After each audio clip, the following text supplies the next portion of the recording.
बिस्मिल्लाहिर्रहमानिर्रहीम। अन अबी ज़र्रिन अन्नहु समिअ नबी सल्लल्लाहु अलैहि वसल्लम यक़ूल ला यरमी रजुलुन रजुलन बिलफुसूक वला यरमीह बिलकुफ्र इल्ला इर्तद्दत अलैहि इल्लम यकुन साहिबुहु कज़ालिक।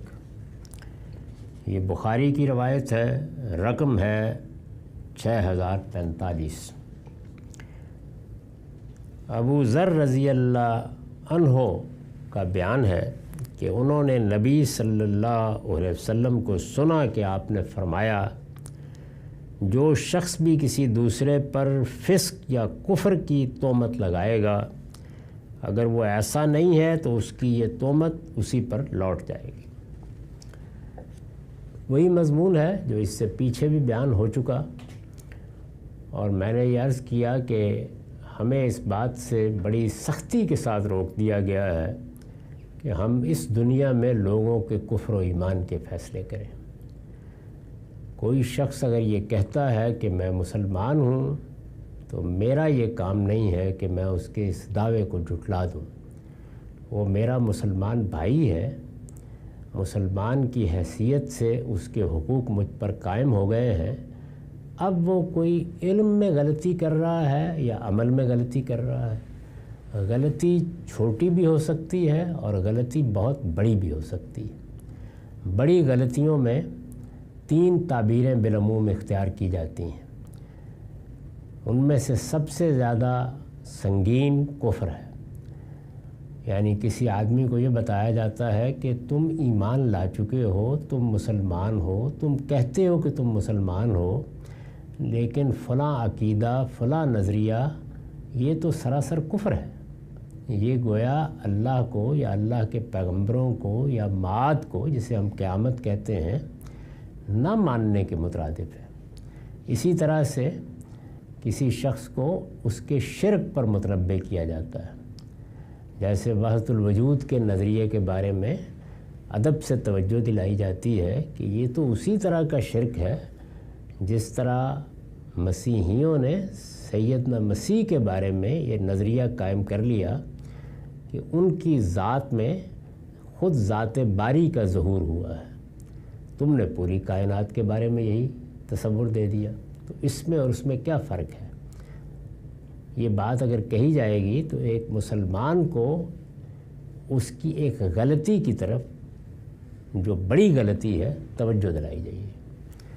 ऐसे ही बाज़ औक़ात शिर्क, कुफ़र, उससे मुतल्लक़ तरह तरह के नज़रियात कायम कर लिए जाते हैं और फिर उन नज़रियात का पैबंद दीन के साथ लगा दिया जाता है, तो ये समझाया जाता है कि ये गुमराही है। अरबी ज़ुबान में उसी को ज़लालत से ताबीर किया जाता है। जैसे कि हमारे यहाँ सूरह फ़ातिहा में ये फ़रमाया गया है कि परवरदिगार हमें उस रास्ते पर इस्तकामत अता फ़रमा जो तेरे इनाम याफ्ता बंदों का रास्ता है। उस रास्ते पर हम कभी ना चलें जो उन लोगों ने इख्तियार किया जिन पर तेरा गज़ब हुआ और जो ज़ालीन हैं, जो गुमराह हो गए। तो ज़लालत, गुमराही, कुफ़र, शिर्क, ये चीज़ें हैं जिनके बारे में हर शख्स को बताया जाएगा, गुफ्तगू भी की जाएगी। ये किसी नज़रिए, किसी ख़्याल, किसी इल्मी चीज़ या किसी अमल पर तबसरा होगा। फ़र्द जब ये कहता है कि मुसलमान है तो वो मुसलमान है, और उसको मुसलमान की हैसियत ही से ख़िताब करके इन गलतियों पर मुतनब्बे किया जाएगा। ये सही उसूल है। इससे आगे बढ़कर मैं, आप, कोई आलिम या कोई मुसलमानों की रियासत ये फ़ैसले करना शुरू कर दे कि फ़लाँ मुसलमान है और फ़लाँ मुसलमान नहीं है, दरा हाले कि वो आदमी इस बात को मानने से इनकार कर रहा हो, तो ये आखिरी दर्जे का जुर्म है। ये कभी भी करना नहीं चाहिए। रसूलुल्लाह सल्लल्लाहु अलैहि वसल्लम ने इस पर तंबीह फरमाई है और ये कहा है कि जहन में रखो, अगर किसी मुसलमान के बारे में ये बात करोगे तो क़यामत में जवाबदेह ठहराए जाओगे।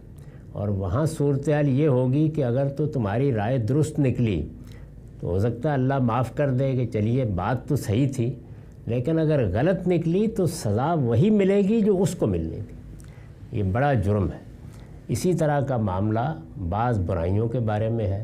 تو یہاں اس کو فسوق سے تعبیر کیا ہے کہ کسی مسلمان کے بارے میں کسی برائی کی نسبت بھی کوئی آسان چیز نہیں ہے۔ عام طور پر حسن ظنی ہونا چاہیے۔ برائی کی نسبت ماضی کے کسی شخص کی طرف ہے، حال کے کسی شخص کی طرف ہے، یہ ہمارا کام نہیں ہے کہ ہم اس کی اشاعت کریں، ہم بغیر تحقیق کے ان چیزوں کا ذکر کریں، ہم کسی آدمی کو بدنام کرنے کی کوشش کریں۔ تو دونوں چیزوں کے بارے میں کہا کہ یہ بڑا سخت معاملہ ہے اور اس کے لیے جواب دہ ہونا پڑ جائے گا۔ کسی پر کسی برائی کی تہمت لگا دی، اس کے کوئی شواہد نہیں تھے، ہمارے پاس اس کے لیے کوئی دلیل نہیں تھی، سنی سنائی باتیں جیسے کہ لوگ کہہ دیتے ہیں، اسی طرح کہیں پڑھا اور آگے بیان کر دیا۔ تو دونوں چیزوں کے بارے میں بار بار توجہ دلائی جاتی ہے کہ یہ آسان معاملہ نہیں ہے۔ اگر کوئی عمومی واقعات بیان ہو رہے ہیں، اس زمانے میں کسی کے بارے میں بحث ہو رہی ہے، ماضی میں کسی کے بارے میں گفتگو ہو رہی ہے، کوئی تاریخی واقعہ بیان ہو رہا ہے، عام حالات میں پڑھیے، بتائیے، بیان کریں، لیکن کسی کی برائی بیان کی جا رہی ہے کہ فلاں آدمی نے فلاں غلط کام کیا، تو غلط کام کیا، اول تو بیان کرنے کی وجہ ہونی چاہیے، کیا ہے تو وہ جانے، اس کا پروردگار جانے، میرا یا آپ کا کیا کام ہے کہ ہم اس کا ذکر کریں۔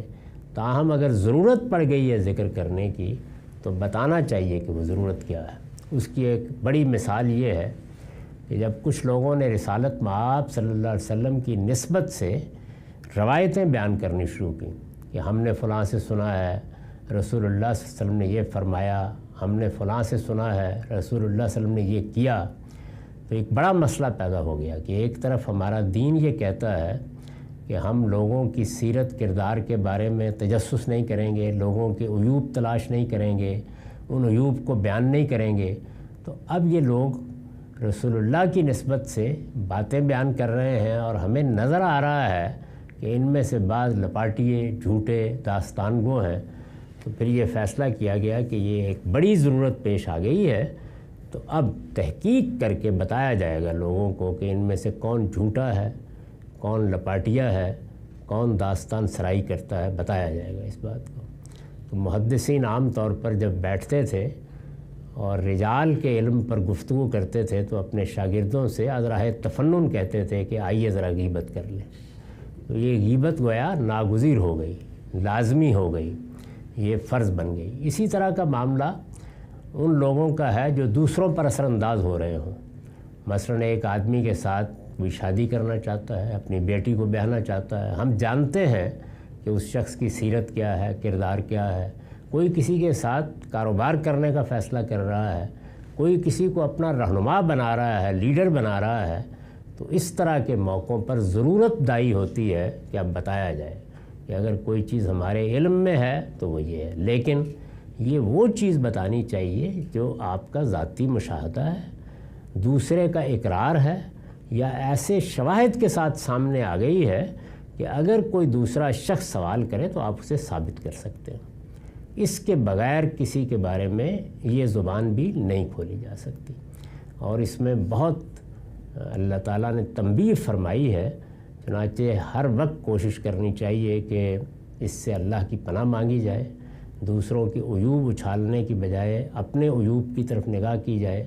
یہ لازمی ضرورتیں اگر نہیں ہیں تو ہمیشہ کف لسان سے، یعنی زبان بند رکھ کے زندگی بسر کی جائے، دوسروں کے بارے میں ایسی بات نہ کہی جائے۔ اسی کو اللہ کے پیغمبر نے یہاں واضح فرمایا ہے۔ وآخر دعوانا الحمدللہ رب العالمین۔